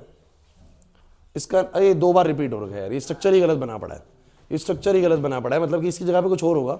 ठीक है, इसका नाम देख लो, क्या है बोलो? ब्यूटेन 2-ऑल। इसका क्या है? ब्यूटेन 1-ऑल। ठीक है, अरे इसका स्ट्रक्चर गलत बना पड़ा है। इसमें क्या होगा ना, ये बोल रहा है 2 मिथाइल, ये थोड़ा सा इधर कहीं होगा, मतलब बना सकते हो उसे यार। मैं कह रहा हूँ ये चीज की प्रॉब्लम नहीं है, ये आप लोगों को बता रखा है कैसे करना है। वो जो वीडियो कराई थी मैंने नेमिंग वाली, उसमें आपको अंदाजा लग जाएगा और एमसीक्यू में जब क्वेश्चन आएगा तो आपको पता लग जाए कौन सा वाला ऑप्शन करेक्ट है। बताना क्या चाह रहा हूं वो सुनो, बताना क्या चाह रहा हूं वो सुनो। देखो आपको एक शब्द यूज कर दिया आइसोप्रोपाइल अल्कोहल, हालांकि मैंने ये भी बताया है आइसो मतलब मैंने बोला था CH3 2CH, ये जब भी लग जाए ये जब भी लग जाए, बातें नहीं भाई प्लीज, CH3 ट्वाइस CH, ये क्या होता है बोलो? आइसो। क्या होता है बोलो? अब सुनो, अगर वो बोले आइसोप्रोपाइल, क्या बोले? सुन लो अरे यार फिर बातें कर रहे हो। तो 3 कार्बन के अरेंजमेंट को ऐसा लगा दो, ये आइसोप्रोपाइल है। ये क्या है बोलो? इसको इस अरेंजमेंट को आइसोप्रोपाइल बोलते हैं। अब मान लो कोई बोले आइसोप्रोपाइल अल्कोहल, तो OH आ जाएगा। आइसोप्रोपाइल ब्रोमाइड, तो Br आ जाएगा। लेकिन आइसोप्रोपाइल इसको बोलते हैं। समझ में आ गई बात? अच्छा, आइसोब्यूटाइल, बातें नहीं। तो बस इसी अरेंजमेंट में 4 कार्बन कर दूंगा। कितने कार्बन कर दूंगा? बस इसी अरेंजमेंट में 4 कार्बन कर दूंगा, दिस विल बी आइसोब्यूटाइल। अगर उसने बोला आइसोपेंटाइल, बोलो क्या करूंगा? आइसो का मतलब समझ गया मैं, तो आइसो का मतलब समझ गया सर, CH3 ट्वाइस CH होता है। फिर मैंने बोला आइसोपेंटाइल, तो बस ऐसे में 5 कार्बन लगा दूंगा, आइसोपेंटाइल हो गया। हर्षित यहां ध्यान दे ले, आइसोप्रोपाइल, आइसोब्यूटाइल, आइसोपेंटाइल, डन। अरे यार मतलब रेयर चांसेस होते हैं ऐसा नाम बोले, लेकिन अगर किसी क्वेश्चन में बोल दिया कि isopropyl bromide reacting with this, तो आपको एटलीस्ट पता हो कि आइसोप्रोपाइल बनना कैसे, कि पता लगा। उसके चक्कर में पूरा क्वेश्चन ही नहीं हो पा रहा, इसलिए बस आप लोगों को बता रहा हूं ये चीजें। मैं नहीं आ रही बात समझ में? हालांकि मैंने क्लास में बता रखा है आइसोप्रोपाइल, आइसोब्यूटाइल, आइसोपेंटाइल, ठीक है? फिर दोबारा बता रहा हूं थोड़ा सा, ठीक है? अब सुनो, जिसको ये सेक ब्यूटाइल बोल रहा है, सेक ब्यूटाइल। देखिए सेक ब्यूटाइल का मतलब है सेकेंडरी। कैसे बोलो? तो सेकेंडरी ब्यूटाइल अल्कोहल है, मतलब ब्यूटाइल तो है, बट उसके 2 डिग्री वाला ब्यूटाइल बन रहा है। 2 डिग्री वाला मतलब क्या हो जाएगा? कहीं पर OH ऐसी जगह पर है जो उसको 2 डिग्री बना रहा हो, तो OH जिस कार्बन पे 2 से, तो क्या बन गया बोलो? Secondary butyl alcohol. क्या बन गया? सेकेंडरी, अरे देखो ना, सेकेंडरी ब्यूटाइल, 2 डिग्री वाला ब्यूटाइल अल्कोहल हो गया, सेकेंडरी ब्यूटाइल अल्कोहल हो गया। आइसोब्यूटाइल मैं आपको बता चुका हूं, आइसोब्यूटाइल अल्कोहल कैसे होगा? टर्ट ब्यूटाइल, याद करो।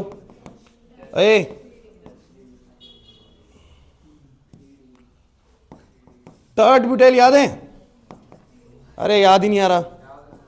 टर्ट ब्यूटाइल अल्कोहल बोलूंगा तो इस कार्बन के ऊपर 4 कार्बन ऐसे लग जाएंगे, ट्रशरी बन जाएगा, और फिर लग जाएगा alcohol, that is tert butyl alcohol. मैं बस नाम से बताना चाह रहा हूं कि आप लोगों को एटलीस्ट अगर ये नाम आपको दिखते हैं क्वेश्चन के अंदर, तो आप इनको पहचान जाए। टर्ट मतलब इस तरह का अरेंजमेंट होता है, ठीक है? टर्ट ब्यूटाइल, इसका टर्ट ब्यूटाइल सबसे छोटा होगा भाई। उसके बाद आइसोपेंटाइल, आइसोब्यूटाइल, आइसोप्रोपाइल, ये समझ में आ रहा होगा। एक ग्लिसरॉल सीधा याद करके जाओ, ग्लिसरॉल सीधा याद करके जाओ, ग्लिसरॉल।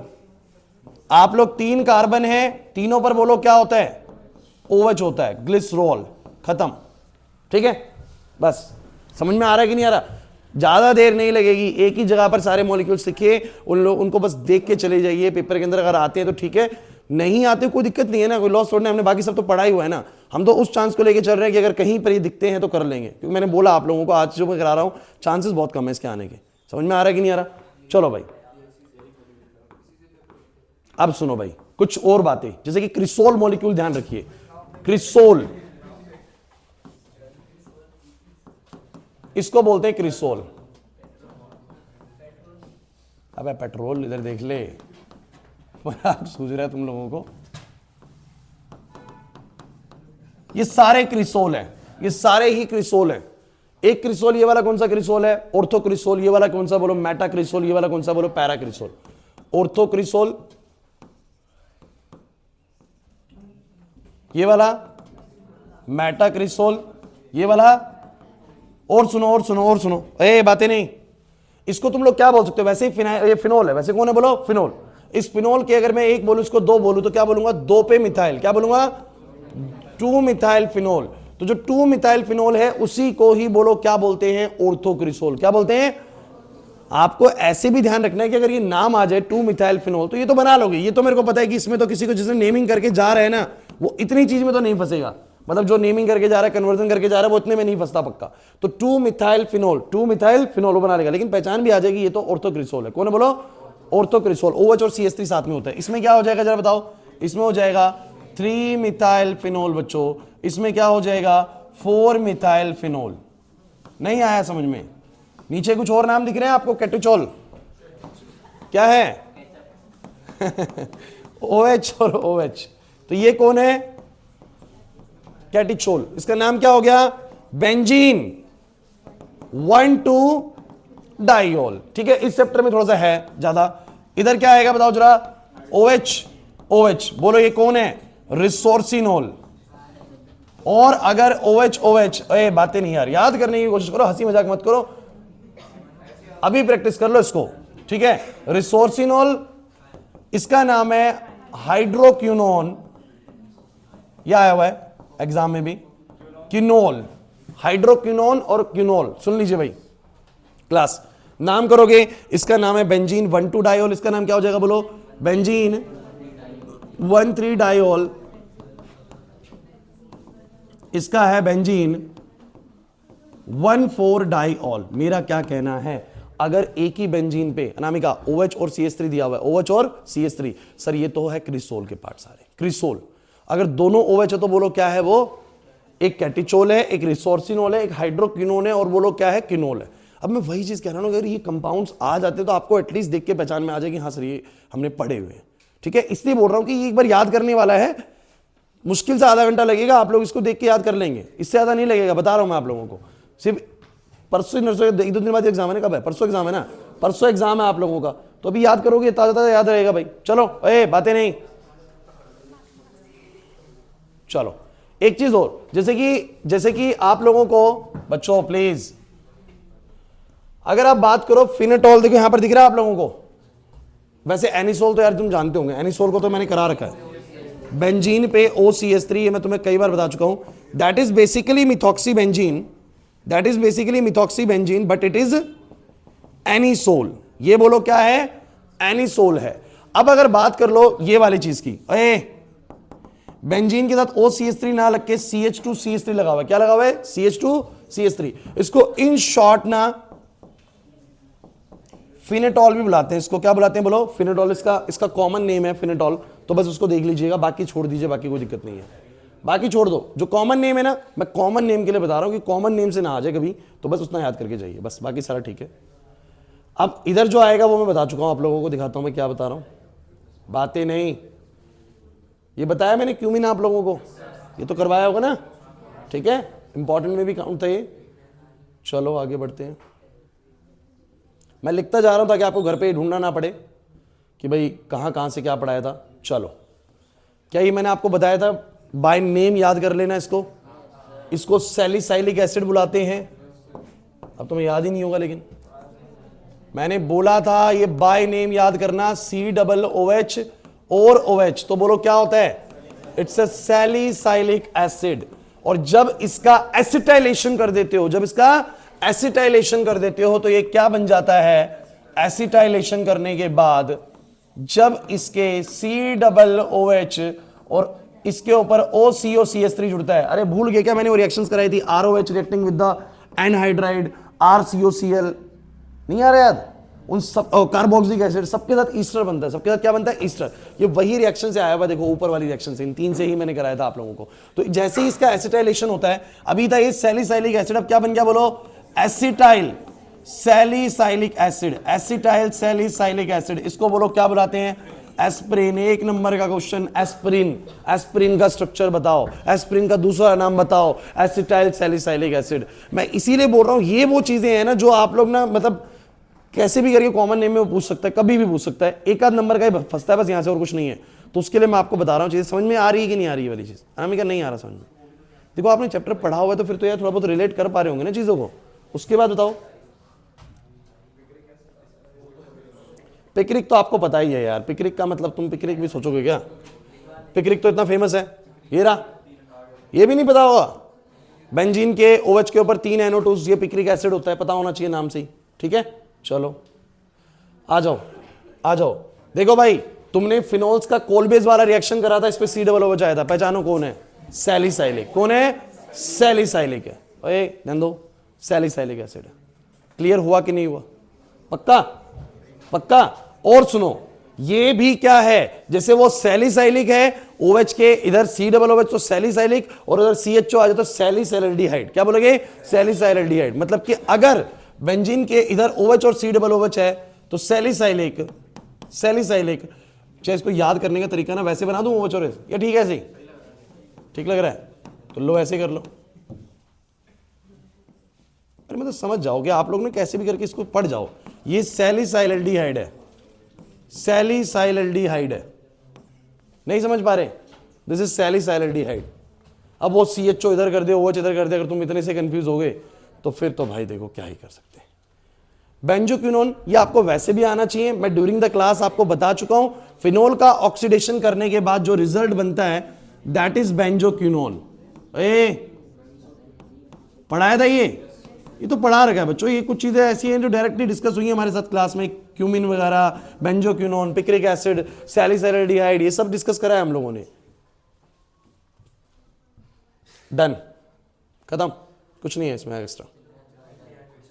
क्लियर हो गया? क्लियर हो गया?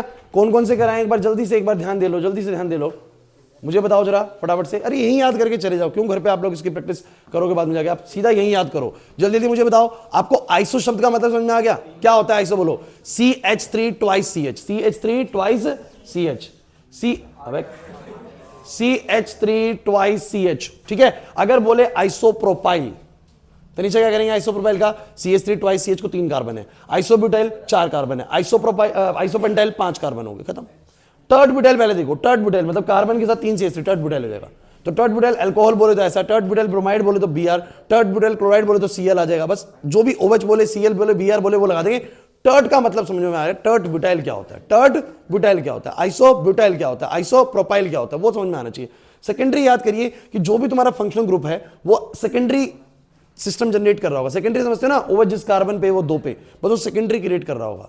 अगर बोले सेकेंडरी ब्यूटाइल है तो ब्यूटाइल के अंदर वहां पर 2 डिग्री वाला OH लगा दो, या बोले कि सेकेंडरी ब्यूटाइल क्लोराइड है, सेकेंडरी ब्यूटाइल ब्रोमाइड है, तो बस Br लगा दो 2 डिग्री बनाने के लिए। समझ में आ रहा है कि नहीं? यहां लगा दो चाहे यहां लगा दो, बस पहले और पहले पे मत लगाना। पहले पे लगाने से 1 डिग्री बनता है। क्या बनता है बोलो? 1 डिग्री। बीच में लगाओगे तो क्या बनेगा? 2 डिग्री। अनामिका नहीं है बात समझ में? तो ये सेकेंडरी होता है। ग्लिसरॉल याद कर लो, ग्लिसरॉल में बोलो क्या है? 3 कार्बन होते, तीनों पे OH होता है, 3 कार्बन होते, तीनों पे OH होता है। तो ये याद होगी। आइसो शब्द में दिक्कत नहीं है, टर्ट ब्यूटाइल में दिक्कत नहीं है ना? आ जाओ।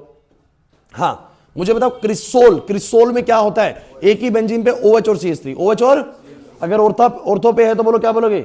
Ortho cresol, Meta cresol, para cresol. और नाम तो वैसे खुद ही सोच लोगे फिर तुम, 2 मिथाइल फिनोल है ना, ये तो सोचने की जरूरत ही नहीं है, अपने आप ही समझ में आ जाएगा। अगर OH चल रहे हैं तो अगर ऑर्थो वाले पे OH चल रहे हैं that will be the catechol, then resorcinol and then hydroquinone. ठीक है, समझ आया?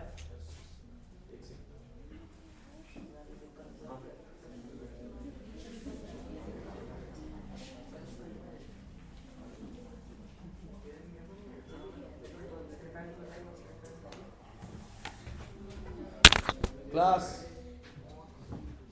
सबका ध्यान, ठीक है। तो मैं क्या बोल रहा था? OH लगे तो बोलो क्या होता है? कैटिचोल, रिसोर्सिनोल, हाइड्रोक्विनोन और क्विनोल भी बोल सकते हैं। ये थोड़ा इंपॉर्टेंट लग रहा है भैया, नाम बड़े खतरनाक से तो सुनो, एनिसोल डन है ना, और फिनिटोल चांसेस थोड़े से कम ही है, बहुत बीच में से, लेकिन कर लेने यार। बेंजीन पे OCH2 CH3। इसके बाद चलो भाई ये कैटेगरी अच्छी है। अगर एक ही कार्बन पे मतलब बेंजीन पे OH और C-OH हो तो सैलिसाइलिक, और OH और CHO हो तो सैलिसाइलिक। इसी का एसिटाइलेशन कर दोगे तो बन जाएगा एसिटाइल सैलिसाइलिक एसिड, जिसको हम एस्पिरिन बुलाएंगे, और इसका होता है बेंजोक्विनोन। तो ये था आपका चैप्टर 2 से भैया, जो ऑर्गेनिक का चैप्टर 2 है। ठीक है, इसके बाद आ जाओ जल्दी से एल्डिहाइड पे, बस ज्यादा समय लगेगा, खत्म होने वाला है। इधर तो हमने सब करा हुआ यार, कोई दिक्कत नहीं। अरे भाई प्लीज बातें नहीं यार। ये मैंने, अगर आप लोगों ने वो क्या बोलते हैं कन्वर्जन्स कर ली ना, तो ये सब नाम यूज हुए हमारे बीच में। एसिटोफिनोन, एसिटोफिनोन आप कन्वर्जन कर लेना, कन्वर्जन तो करके जाओगे ना। बेंजोफिनोन, एसिटोफिनोन, ये सब हमने कर रखा है, तो ये छोड़ देना, इसका कोई दिक्कत नहीं है। कन्वर्जन पार्ट कवर कर लेना, ये भी कोई जरूरत नहीं है, कोई जरूरत नहीं है। अच्छा मैं थोड़ा सा बस तुमसे एक बात कहना चाहता हूँ। मान लो सपोज करो कोई इसने ऐसा नाम दिया, तुमने वो कंपाउंड नहीं लिखा है, तुम सोचो 3 मिथाइल साइक्लोपेंटेनोन बोलता है। सुनना मेरी बात, थोड़ा खुद भी बनाने की सोचना, अगर कंपाउंड का नाम आता है तो कैसे बनेगा। 3 मिथाइल साइक्लोपेंटेनोन। भाई सबसे पहले लास्ट वाला नाम देखो, साइक्लोपेंटेन का मतलब होगा 5 कार्बन की साइकिल है। 5 कार्बन की साइकिल शब्द जब यूज करते हैं तो बीच में डबल बॉन्ड वगैरह कहीं नहीं होता। डबल बॉन्ड वगैरह है तो बेंजीन वगैरह कुछ ऐसे बोलेगा, तो समझ साइक्लोपेंटेन, साइक्लोपेंटेन है, लेकिन साइक्लोपेंटेन को ना बोल के ओन बोला, मतलब कीटोन है, तो कहीं पर डबल बॉन्ड लगा दो जहां तुम्हारा दिल करे, लेकिन जहां तुम कीटोन लगाओगे अब वो नंबर 1 पोजीशन हो जाएगी फंक्शनल ग्रुप की वजह से, और उसके हिसाब से 3 पे मिथाइल है। 1 2 3, 3 पे क्या है बोलो। मैं तुम्हें बस बताना चाह रहा हूँ कि अगर कोई कंपाउंड आता है तो मैं कैसे उसका नाम सोचूंगा, थोड़ा सा कोशिश करना बन जाता है, ऐसा कुछ नहीं कि नहीं बन पाएगा। क्लियर हो रहा है कि नहीं हो रहा? अरे नहीं आया बस मुझे, ठीक है ठीक है, इसमें कुछ खास नहीं है। ओए रुक जाओ, ये तो वैसे भी आसानी है, बस देख लो ये 3 CHO है, यहाँ पर एक नाम दिया हुआ है प्रोपेन 1,2,3 ट्राई कार्बल्डिहाइड। कभी कभी अगर एक से ज्यादा CHO आए थे तो उसको वो लोग किस तरीके से लिखते हैं, कार्बल्डिहाइड करके। कैसे? कार्बल्डिहाइड। हालांकि ये नेमिंग पार्ट है, इसको छोड़ दीजिए, इससे कुछ खास नहीं आने वाला। यहाँ पर ना मुझे एक चीज दिखी थी, ये नाम हमने ज्यादा कभी यूज करा नहीं है क्लास में, तो इसलिए मैं बता देता हूँ, बस इसके अंदर टेबल के अंदर ही है, देख लो जरा, देखो बताता हूँ, कौन सा करके जाओ, ये देखो एक बार, अरे चुप हो जाओ, इसका नाम क्या है, कॉमन नेम वेलेरल्डिहाइड। सुन लो, देखो मैं आपको एक चीज देख रहा हूँ बच्चों, आज तक तो कभी आई नहीं है चीज, ठीक है, कभी नहीं आई है। आप लोग कभी डर रहे हो कि सर ये तो अगर आ गए तो क्या है, सुनो सुनो, इस बार फिजिक्स के पेपर ने जो बवाल मचाया है ना, उसके बाद सभी टीचर्स अलर्ट हो गए, मैं आपको बता देता हूं, और वो सब ऐसी चीजें ना जिसकी उम्मीद कभी भी नहीं होती है, वो भी बस आप लोगों को कराने लग रहे हैं, सभी टीचर्स ऐसा कर रहे होंगे, तो इसलिए बता रहे हैं बस कि अगर इन्होंने किसी, देखो मुश्किल क्या बना सकते हैं केमिस्ट्री में, अगर इनको केमिस्ट्री का पेपर मुश्किल बनाना हुआ ना तो वो ऐसे नाम डालेंगे, वेलेरल्डिहाइड, बच्चे ने सुना ही नहीं होगा, बच्चा ये कहां से आ गया सर, है ना, इसकी तो रिएक्शन ही नहीं सुनी, अब बोल देगा, सुनो सुनो, बोलेगा वेलेरल्डिहाइड जो है ना, ये जो है ये बेसिकली एल्डोल कंडेंसेशन कर रहा है। अब बच्चा का एल्डोल कंडेंसेशन आता है लेकिन इसका नाम नहीं पता, ये पता नहीं कौन सा मॉलिक्यूल आ गया, समझ रहे हो बात को। अगर ये बिल्कुल टफेस्ट की तरफ जाता है ना कि केमिस्ट्री को टफ कैसे कर सकता है, केमिस्ट्री को टफ करने का तरीका यही है, ऑर्गेनिक केमिस्ट्री टफ होगी बाय नेम टफ कर सकता है, फिजिकल केमिस्ट्री को न्यूमेरिकल्स घुमा फिरा सकता है, बस इसके बस यही तरीके हैं। तो मैं बोल तो रहा हूं ऑर्गेनिक वैसे हमारी बहुत बढ़िया, अगर आपने जितनी ऑर्गेनिक करी हुई है वो इनफ है, बहुत बढ़िया ऑर्गेनिक है, उतने में सारी ऑर्गेनिक निपटती है पेपर के अंदर, कुछ भी मुश्किल नहीं आता उससे ज्यादा, ठीक है। मुश्किल ही क्या कर सकता है, नाम, और नाम हम अभी करके जा रहे हैं भाई, इसके अलावा तो देखो भाई यार कुछ बचता नहीं है, इसके अलावा ये क्या देगा, समझ रहे हो बात को। और ऐसा मत सोच के जाओ कि जैसा फिजिक्स आया वैसे ही केमिस्ट्री आएगा, तो उस डर की वजह से ना आप पेपर गलत कराओगे, मैं बता रहा हूँ, बिल्कुल कूल डाउन होके जाओ, ठीक है। फिजिक्स पेपर जिसका भी जैसा भी आया है ना, उसके ऊपर चल रही है कार्रवाई CBSE के अंदर, और वो कुछ ना कुछ बढ़िया एक्शन लेंगे आप लोगों के लिए, हाँ इसमें चल रही है बात। आप ये मत सोचे कि बच्चों के हित में फैसला नहीं आएगा। अब सुनो, अब ये गो तो ये कुछ कुछ नाम है, एक्रोलिन है, एक्रोलिन क्या है बोलो, CH2 डबल बॉन्ड CHO, ठीक है। थैल्डिहाइड है, क्या है बोलो, बेंजीन के इधर CHO, ठीक है। इसके बाद कीटोन्स में ना मुझे एक नाम थोड़ा सा बढ़िया दिखा था, ये मिसिटाइल ऑक्साइड है, ठीक है, इसको और याद कर जाओ, मिसिटाइल ऑक्साइड क्या है, CH3, this is your mesityl oxide, ठीक है। तो ये कुछ कुछ नाम आपको बताए गए हैं, इनको आप कर जाना भाई जरूर, और ये रटने वाली चीज ही होती है, इसको आप तुम सोचो, इसको क्या समझाएं, मिसिटाइल ऑक्साइड क्या होता है, समझना नहीं होता इसका नाम है भाई, अब इसका नाम अदर से क्या समझाना है, इसमें रख दिया भाई, ठीक है। तो नाम है, अगर तुम हाँ मुझसे यूं पूछो ना, हाँ तुम मुझसे पूछो सर इसकी मुझको IPSC बता दो, तो मैं आपको बताऊंगा, मैं इसकी नंबरिंग करूंगा 1 2 3 4 5, समझ रहे बात को। फिर बोलूंगा मैं 4 पे मिथाइल है, पेंटेन है, मतलब बोलूंगा पेंट, ऐसे बोल दूंगा इसको मैं, 4 मिथाइल, देखो ऐसे बोलूंगा 4 मिथाइल पेंट बोलूंगा यहां पर। फिर बोलूंगा 3 पे क्या है बोलो, इन, 3 पे बोलो क्या है, इन, और फिर 2 पे बोलो क्या है, ऑन। हाँ ये पूछो मुझसे, ये समझने वाली चीज है, और ये मैंने आपको क्लास में करवाई थी, एक वीडियो के अंदर, कि उसमें मैंने आपको कीटोन्स वगैरह सबके नाम सिखाए थे। तो ये तो समझ में आता है, 4 मिथाइल पेंट 3 इन 2 ऑन को ही मिसिटाइल ऑक्साइड बोलते हैं। मिसिटाइल ऑक्साइड तो याद करना पड़ेगा भाई, ये तुम कभी भी कर लो, याद ही करना पड़ता तुम लोगों को, पहले भी करते तो भी तुम रट के ही जा रहे होते इस चीज को, तो रट लेना, अभी रट लेना इसको, ठीक है। इसके बाद सुनो, ए चुप रहो,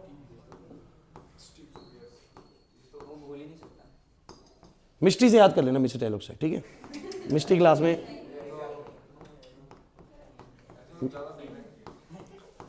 अरे मिस्टी तुम्हारी क्लास में पढ़ती है इसलिए बोल रहा हूँ, ये मैंने टेबल तुम्हें करा रखा है, इसके लिए कोई टेंशन वाली बात नहीं है। सेमी कार्बाजाइड, सेमी कार्बाजोन, ये मैंने करा रखा है तुम लोगों को, ठीक है। कहीं कहूँ कि ये भी कहां से आ गए,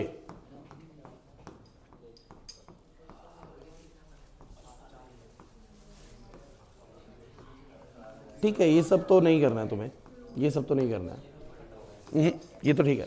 एल्डोल कंडेंसेशन करके जा रहे हो ना, ठीक है।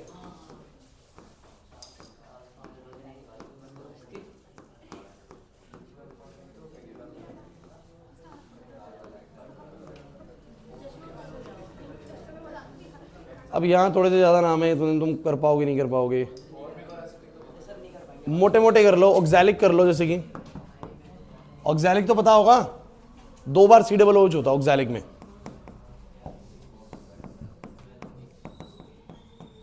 ये ऑक्सैलिक होता है, मोटा मोटा बता देता हूं जो इंपॉर्टेंट है। ऑक्सैलिक है, एक मेलोनिक याद कर लो,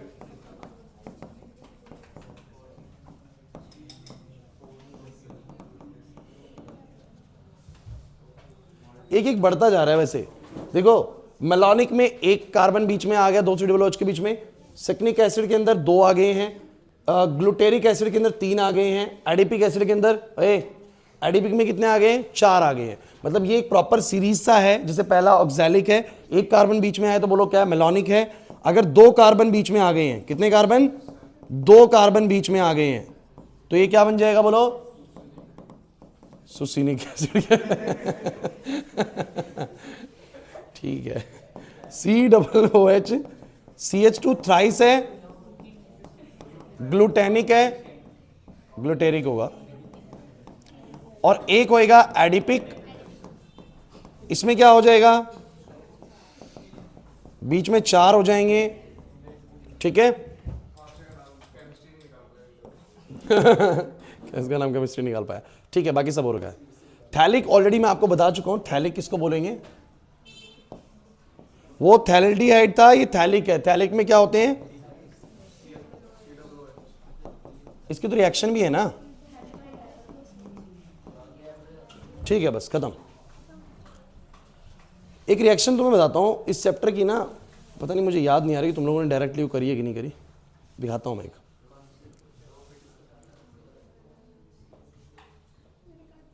ये वाली मुझे बताना है, अभी पढ़ गया है थैलिक। सुनो सुनो, अरे बहुत जरूरी क्वेश्चन है, सुनना सुनना। ये कौन है, अरे ये कौन है बताना, थैलिक एसिड है। सुन लो, इंपॉर्टेंट है बच्चों। इधर थैलिक एसिड, मुझे बताओ थैलिक एसिड जब अमोनिया से रिएक्ट करेगा, क्या तुम्हें याद है कार्बोक्सिलिक प्लस अमोनिया अमाइड बनते हैं, नहीं आ रहा याद। कार्बोक्सिलिक और अमोनिया मिलकर बोलो क्या बनाते हैं, अमाइड। तो क्या होगा, इसकी दोनों जगह पर क्या बन जाएगा, CONH2, और ये भी क्या बन जाएगा, CONH2। और अगर आप CONH2 को हीट कर दोगे, इनके अकॉर्डिंग मत चलो, इन तो बीच में सॉल्ट भी बनाया, लेकिन हम लोग तो वैसे ही जानते हैं कि कार्बोक्सिलिक और अमोनिया मिलकर बोलो क्या बनता है, अमाइड बनता है। नहीं आ रहा याद, तनिषा नहीं आ रही वाली रिएक्शन याद। अरे हमने वो नहीं पढ़ा था कि अमाइड के, नाइट्राइल के अंदर पानी डालोगे तो अमाइड बनेगा, अमाइड के अंदर पानी डालोगे तो कार्बोक्सिलिक प्लस अमोनिया बनता है। नहीं आ रहा याद, तो कार्बोक्सिलिक और अमोनिया मिलके वापस क्या बनाएंगे बोलो, अमाइड। नहीं आ रहा याद, तो मुझे बताना जरा, अगर इसको हीट करते हैं ना तो उसके बाद एक कंपाउंड बनता है, सबकी नजरें बोर्ड पे हो भाई, एक बड़ा स्पेशल कंपाउंड बनता है ये वाला, ये है कौन बोलो, थैलीमाइड। ये कौन है बोलो, आपको याद है थैलीमाइड की आगे की रिएक्शन हमने पढ़ी हुई है, थैलीमाइड की आगे की रिएक्शन अगले चैप्टर में पढ़ी हुई, गैब्रियल थैलामाइड सिंथेसिस। याद करो, गैब्रियल थैलामाइड, उसमें क्या करा हुआ है पहले तुम मुझे बताओ, ये समझ में आ गया तुम लोगों को। अब वो गैब्रियल थैलामाइड क्या था, गैब्रियल थैलामाइड क्या था कि जो आप लोगों को ये दिया हुआ है, ध्यान रखो, CONH C+O, इसका रिएक्शन कराया था पहले किससे बोलो, KOH से, तो H2O निकल गया था, और बोलो क्या बन गया था, कुछ नहीं पढ़ा तुम लोगों ने अभी तक, ऐसा होएगा, याद आ रहा है आप लोगों को। फिर इसकी रिएक्शन किससे कराई थी, RX से, ये बॉन्ड लेके निकलेगा, N पे माइनस इस पे प्लस जुड़ जाएगा। हाँ भाई, कुछ याद नहीं आ रहा ना, N के साथ R। अब तो ऐसे होना चाहिए कि बिल्कुल टिप्स पे आप लोगों को ज्यादा पता होना चाहिए। यहां पर आप लोग NaOH डालेंगे, 2 NaOH, बताओ क्या आएगा, ONA RNH2। 1 डिग्री अमाइन को बनाने का ही तो प्रोसेस था थैलेमाइड से। अब आप एक चीज देख रहे हो जरा क्या हुआ है, थैलेमाइड की रिएक्शन ये थी हर्षित, थैलेमाइड की रिएक्शन ये थी, लेकिन थैलेमाइड खुद किसी चीज से बना है, किससे बोलो, थैलिक एसिड से। किससे बोलो, हो सकता है सीबीएसई मुश्किल क्वेश्चन बनाने के चक्कर में इन दोनों रिएक्शंस को लिंक कर दे, क्या बोल दे, थैलिक एसिड से बेसिकली वो उस रूट को क्रिएट कर रही हो, कुछ भी एबीसीडी करके। समझ में आ रहा है कि नहीं आ रहा, तो थैलिक में अमोनिया डाला, ये बना, इसको हीट करा, थैलीमाइड बना, थैलीमाइड में आप लोग KOH डालेंगे, देखो वही तो रिएक्शन शुरू होगी, थैलीमाइड में आप लोग KOH डालेंगे, ये बनेगा, RX से रिएक्शन कराएंगे, ये वाला चीज बनेगी। समझ में आ रहा है कि नहीं आ रहा। अरे ये बिल्कुल मतलब आपको बता रहा हूँ कि एक्सट्रीमिस्ट पॉसिबिलिटीज क्या है ना पेपर के अंदर बनने की, वो बाकी तो सब हमने करा ही हुआ है, छोटी छोटी बातें बीच बीच में आ रही है, बस नहीं कर पाओगे ये चीज। नेक्स्ट, जैसे सिलेबस एंड हो जाए ना आप लोगों का, ऐसे ही एक बार एनसीईआरटी बुक लेके ऐसे ही पन्ने पलट लेना, ये वाली बातें याद आ जाएंगी जो पढ़ाई गई थी, ठीक है ना।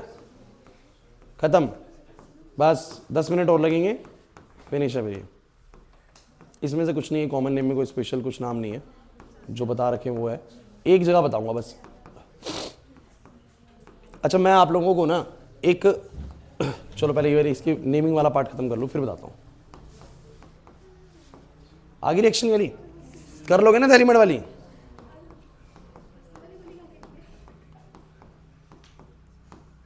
एक जगह पे वो हिंसबर्ग टेस्ट के अंदर है बस, है ना, बस वो वाला बताया तो मैं आपको।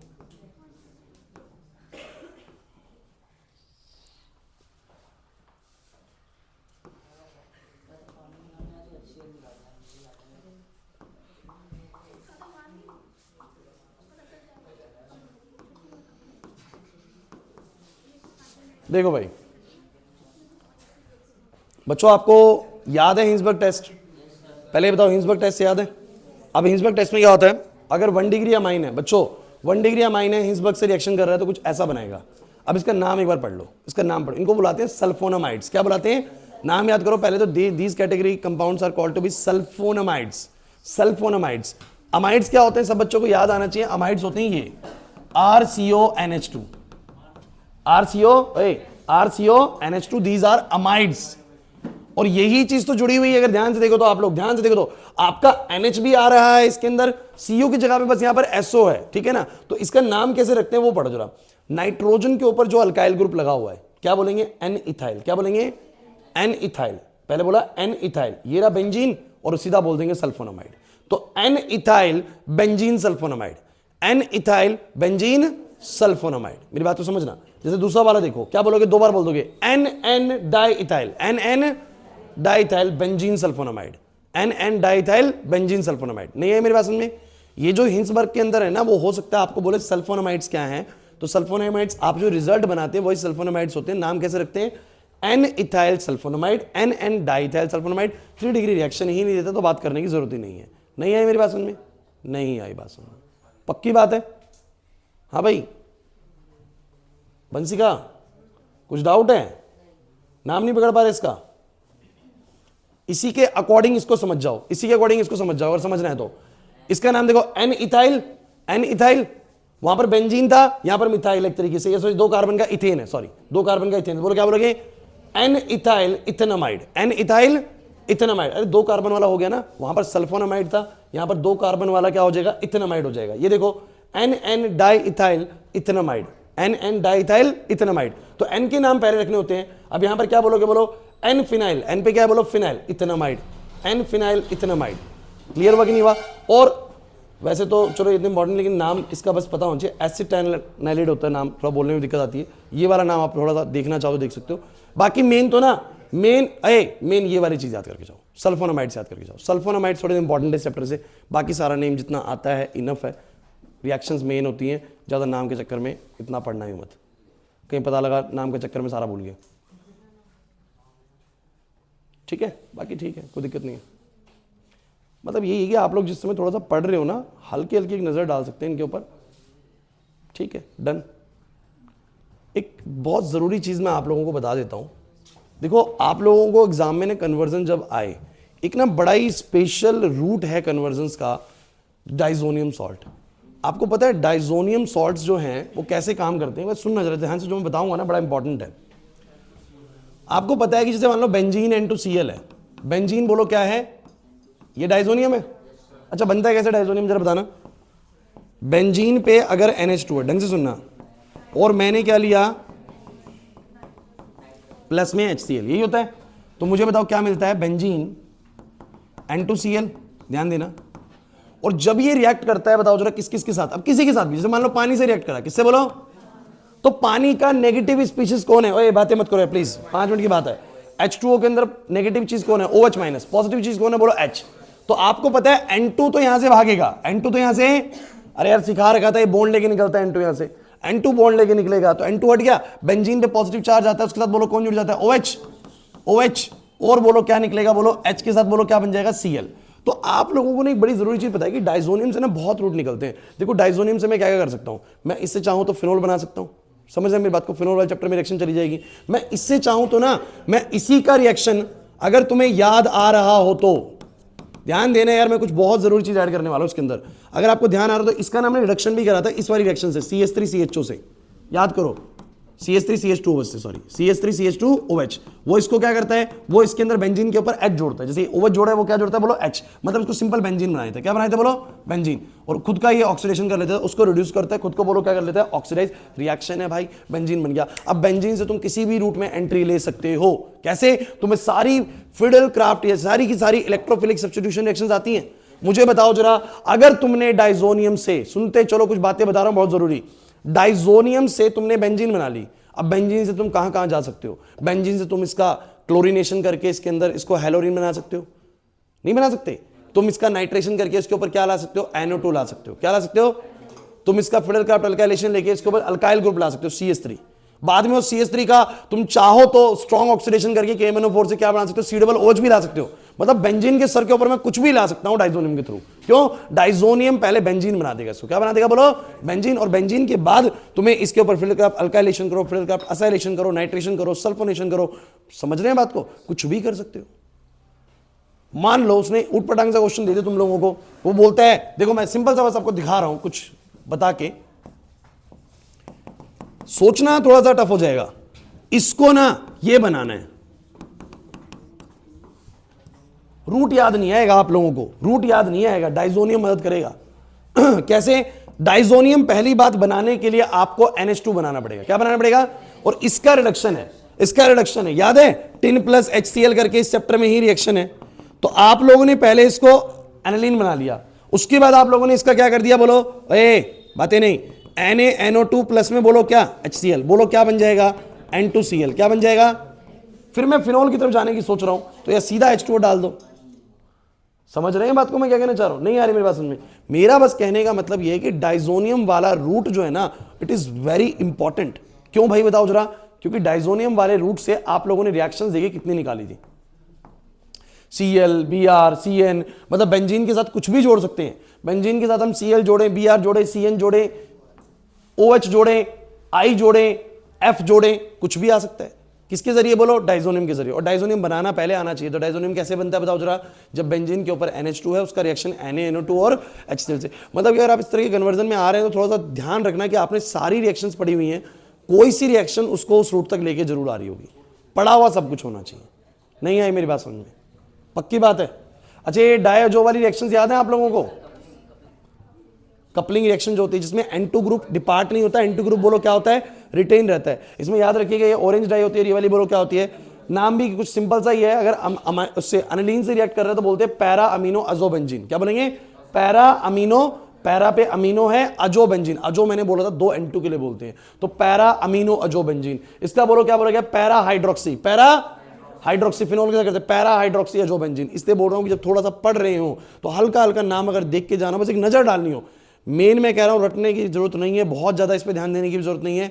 ऐसा हुआ भी कि इन्होंने बहुत इस तरह की चीजें डाल रखी हैं, तो फिर भी मैं आपको बता रहा हूं कि 3-4 नंबर का कुछ होगा, इससे ज्यादा का नहीं होगा अगर इन्होंने ऐसा कुछ डाला भी है तो। अदरवाइज ये कभी डालते ही नहीं है, आपको सीधे सीधे कंपाउंड्स मिलते हैं, वो नहीं चाहते कि कंपाउंड की वजह से बच्चे का क्वेश्चन रुक जाए।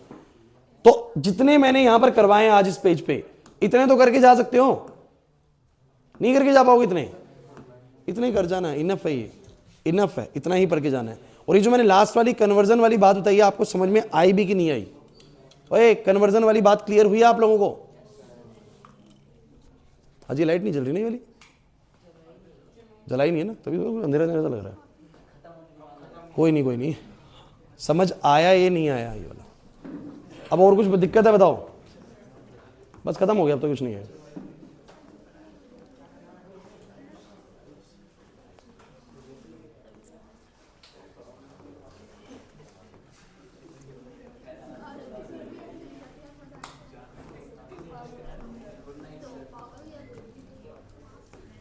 ठीक है, बाकी सब पढ़ा हुआ है। अच्छा बायोमोलिक्यूल चैप्टर के अंदर ना वीडियो से कवर कर लेना आप लोग बायोमोलिक्यूल चैप्टर, इजी चैप्टर है, आप लोगों को पता है, ज़्यादा मुश्किल है नहीं। उसमें वो ग्लूकोज की 6 रिएक्शन जरूर कर जाना, याद है? ग्लूकोज की 6 reaction, reaction of the glucose with the HI, reaction of the glucose with the NH2OH, हाइड्रोक्सिलमाइन के साथ, HCN के साथ, HNO3 के साथ, ब्रोमीन वाटर के साथ, याद आ रहा है? और उसके नाम भी बनते हैं, फिर वो ग्लूकोनिक बन रहा है, सैक्रिक एसिड बन रहा है, कर पाएंगे? अच्छा, इस जैसे बायोमोलिक्यूल आप लोग पढ़ोगे, लास्ट में ना हॉर्मोन्स करके भी दिया हुआ आप लोगों को, कुछ हॉर्मोन्स दिया हुआ है, पैराग्राफ है, बस एक पैराग्राफ ना, हॉर्मोन्स का वो एक पैराग्राफ रीड आउट कर जाना, ठीक है?